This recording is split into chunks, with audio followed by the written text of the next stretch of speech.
We really need help in the city. Yeah. Yes. When you can have a an elected member of a body of government who's the chair of that body that calls other elected leaders who are actually representing their constituency, and if they're all black, call them the scum, have such disregard, that's a real problem. And you've already heard it. This isn't new. This has been going on for quite a while. But I want to make a bigger connection because right now you started out saying about this one email. And people have already alluded to other emails, and there are many. There are news people that have sued the city of Norwalk, and there's all kinds of emails out there that let you know the blatant disregard that certain board members have for people of color, and particularly leaders of color who stand up and voice an opinion different than theirs. The bigger connection to Mike Barbas in this situation, because the email that you're looking at has to do with the facilities, the school facilities plan. Yes. Where we decided to build new schools in the city of Norwalk. This goes back to the Brown decision, when the city of Norwalk decided to desegregate our schools by having one-way busing. It has remained that way for the longest. Well, I forget the exact year, I think it was 2017 or 2016. Mr. Barbas was the chair of the school facilities plan. This is when they were going to decide where we're going to build new schools because we have over-enrollment. And one major piece that happened there was for at least a couple of months, meetings would happen, plan was rolled out, but it was done in isolation. Now, when Mr. Barbas says, who's speaking for the Spanish population? Well, guess what? There was no one black or Latino in any of those meetings. Decisions were being made in private. By the time many of us as leaders found out about it and said, listen, we started doing our own meetings in the community, that's when Mr. Barbas and company marginalized, muted, and disregarded and began to publicly disgrace and say things about black leaders. The record is there. I'm glad Nancy O'Neill, she's got a good comment. She's got a whole bunch of information and video record. Travis Sims, a bunch of us, Darlene. You see Darlene, she was named. Well, Darlene's named because she attended those meetings as well. This was supposed to be a publicly open process. We would attend those meetings, Mr. President, be given our 3 minutes, they would try to shut us down, try to tell us we don't know what we're talking about. It's like our opinion had no voice. And quite frankly, there was no one in administration anywhere that took our side and stood up for us. We were left alone to fight the battle. The 3 board members that you hear in that email, Migdalia Rivas, Miss Rosa Murray, and Shirley Mosby, they were on the board at that time. Sherelle, they were called racist.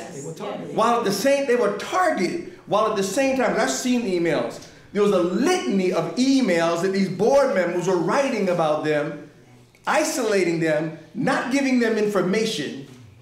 Racism is alive and well and has been on that Board of Education and in some corners of North. This is a serious situation that's come to a head. It's not just this email. So take a look at that email. The whole issue there, Mr. Chairman, I'll try to do this quickly, was because their original plan. Take your time, so I can't. Okay, great. Their original plan was that they were going to build a brand new school on where the old Ely School is right now. Right. Now, where is that, sir? Right behind my house, right off Ely Avenue. I know where you live. You know where? Okay, right by Head Start. They were going to put a school there, and that was going to be, I think, a K-5 school ultimately. And the existing Columbus school was going to be refurbished as brand new for the existing Columbus kids. It just would have been made a K-8. But that would have been their school. Old school made brand new. Kids in the neighborhood given a brand spanking new school. Okay? That brand spanking new school was supposed to just been used temporarily as swing space for the kids in Columbus. When we raised the issue that, hold on, you're going to bring all these kids and put them in Ely. These are all the kids from Meadows Garden, that's going to be a predominantly black and brown school. Yeah. We raised the issue about racial balance and they tried to mute it. Mr. Barbas himself actually sitting there until no, sorry, said, we don't have to worry about that. We're a majority minority district, so it doesn't matter. The spirit of the law wasn't even in this man's heart. And no one was saying anything until they got to realize you're wrong. You still have to pay attention to racial balance. So what did they do? As we raised the issue, Dr. Adamowski, we're sitting in a meeting, a bunch of us raising the issue, and Columbus parents, and on the spot, this man makes a decision. He says, you know what we're going to do? That brand new school over there, we're going to give it to you guys. And we're going to use this school, this old school, we'll refurbish it for the neighborhood kids. And we're not even asking the neighborhood what kind of school it ought to be. I've decided it's going to be an IB school. This is all while an open process is allegedly happening where we as black and brown parents and white parents, because white folks there too, this affects everybody in the city. While we're all supposed to be a part of the conversation, we were fighting this battle alone. And they were shutting us out of the process. They made decisions. They went ahead and rammed that thing through. Well, interesting thing, and I guess the reason why he's really upset, because what happened, I went to one of those meetings, one of their board of ed meetings, and I said, hold on, gentlemen. I was trying to be as nice and respectful as I can. I'm glad they got the video. I said, I'm the state representative from that district. I want good education for all kids. All right? I said, what you want to do to the school? We got a problem over there with open space. You can't just do that. You're going to have to come by me at one point sooner or later anyway. I'm going to have to vote on this. They totally ignored what I said, went ahead and decided, no, we're going to go ahead and put a plan into the state. In fact, we asked them to wait a year, give us more time to talk, allow us to be participants. So if Mr. Barbers is talking about we don't participate, we were begging to give us a chance to participate and have our voices be heard. They rammed it through. Well, guess what? I am the state representative, and it did come before me as I'm sitting on a bonding committee.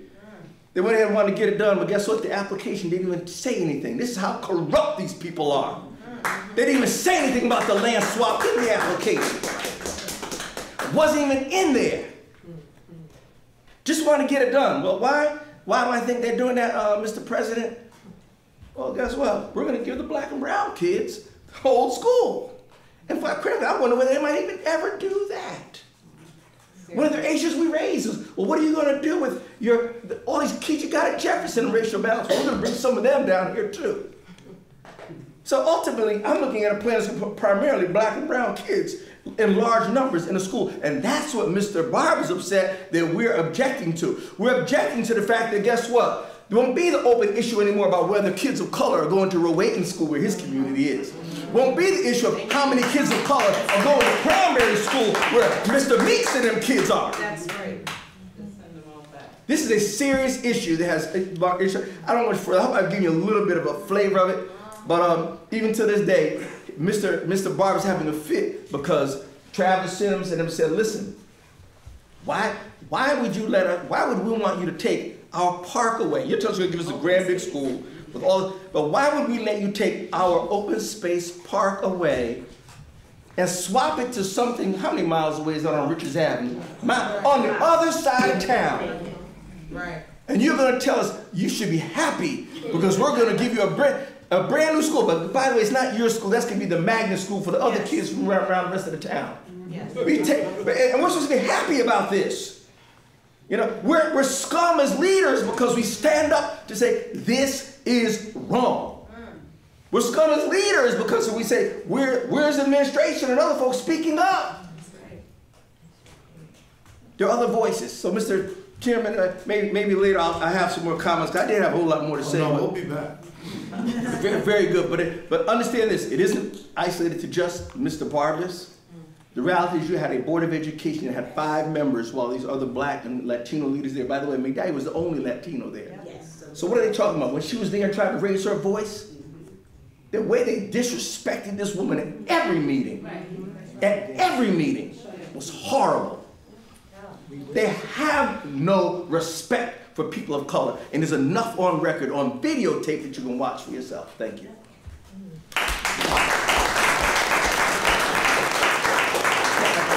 But you know what? But what he said about Dr. Moore, Dr. Allen, these are building principals who are connected to the community, Parents in the school said these are the administrators that were making certain that kids that couldn't make it anywhere else were excelling and making it in their schools.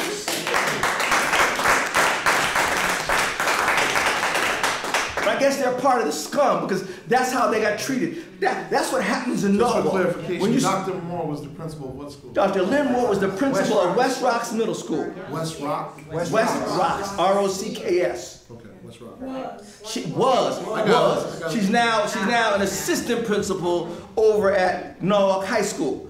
Dr. Marie Allen was the building principal for our alternative. Hold on. Dr. Allen, you said? Marie Allen. I got it. She was the building principal for our alternative high school. The kids who need the most. Was it Pathways Academy? They changed it to Pathways Academy, replaced her and put in an assistant, and then a year later closed the facility down, took all those kids that need the most and sent them back to the comprehensive high school. Is she assistant principal now? She's now, yes, in another high school, at Brian McMahon High School. These are both ladies with PhDs, with proven track records of success with kids, not even just kids of color, all kids. Where they didn't have success is with an administration that had a totally different plan. Thank you.